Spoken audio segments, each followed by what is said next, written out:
mutual funds, fixed deposits, and all kinds of insurance. So if you're not a part of this amazing community yet, go to the website as shown in the scroll and do join the community quickly. Let us have a discussion there.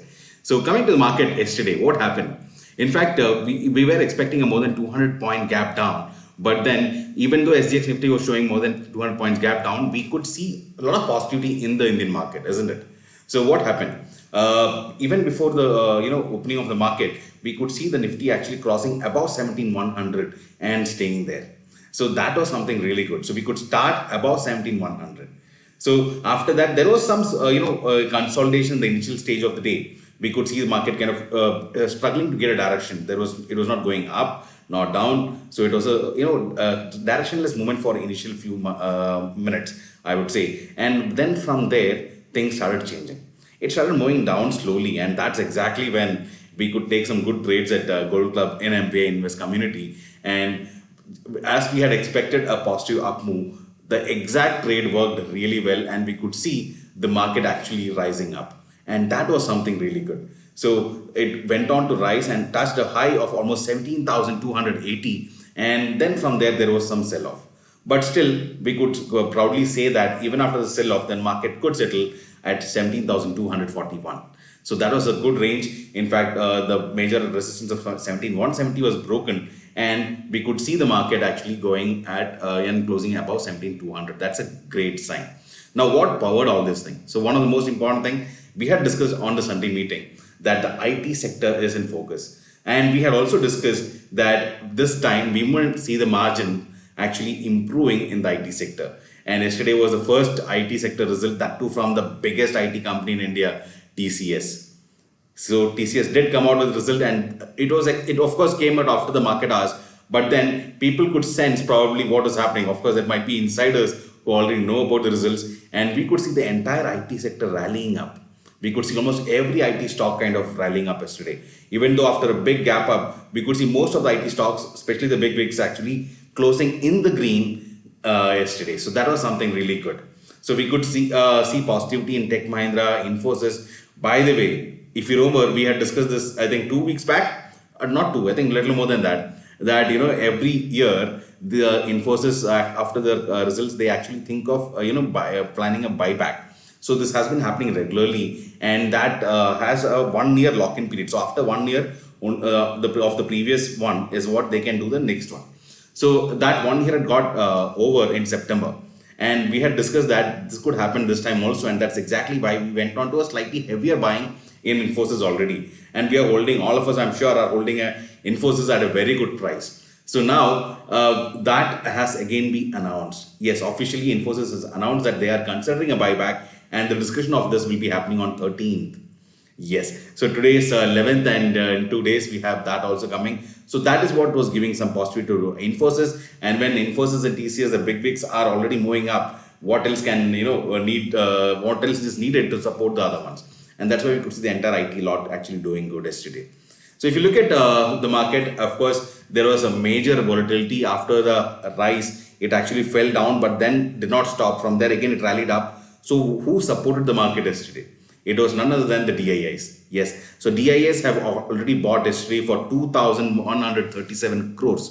2,137 crores. They're back to big buy. So that's something really good, isn't it? So one thing that we've seen is each time Nifty is coming down to 17,000 level, the DIIs are back in action, and they go on to very good buying. And that's exactly what happened yesterday, in spite of the FIIs going and selling. So FIIs actually sold for 2,139 crores, which was slightly more than what DIIs bought. But then who powered the market? It was us, all of us, the retailers. So retailers have actually powered the market along with the DIIs. So two powers together has actually taken the market higher, and that's what happened in Indian market yesterday.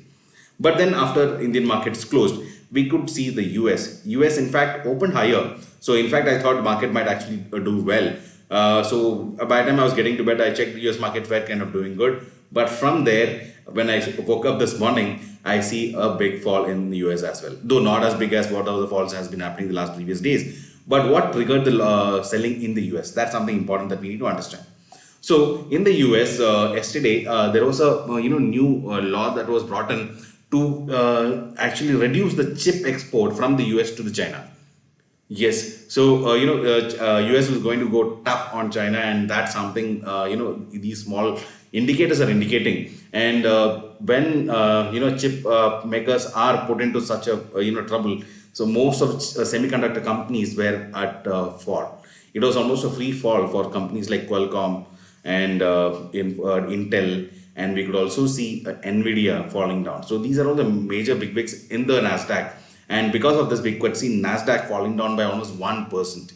So it was majorly semiconductor companies which actually brought down the US market, I would say, because otherwise Dow Jones and S&P 500 closed slightly negative by about 0.5 to 0.8%. But then Nasdaq closed by 1% down just because of the semiconductor companies.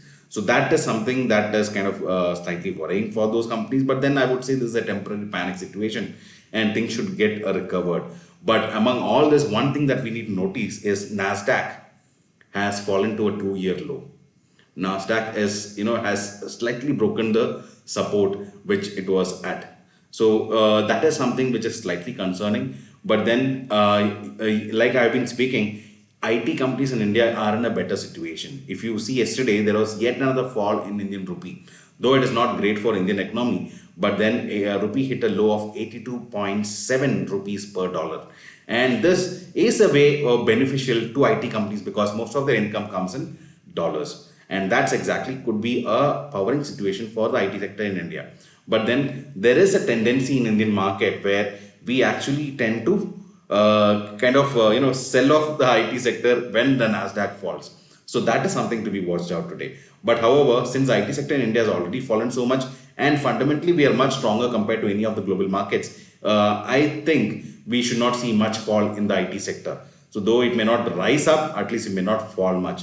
So that's something I would say is a good position. And this, I am actually using this opportunity to add some more, quantities in the IT sector.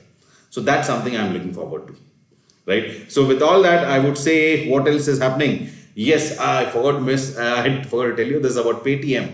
So Paytm, of course, has been a pain for all the investors who have invested in the IPO. So since then, it's been trying to rise up each time there is something holding it up.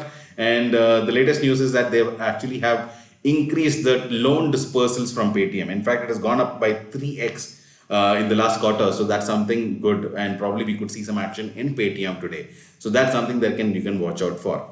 So apart from that, naturally the market is going to be, wavy and volatile markets would continue because the US CPI and Indian CPI. So today is Tuesday. So tomorrow we are expecting the Indian CPI, that is the consumer price index. For the layman, I would say it is the inflation number. So that will track the inflation in the country, and that's out and expected tomorrow.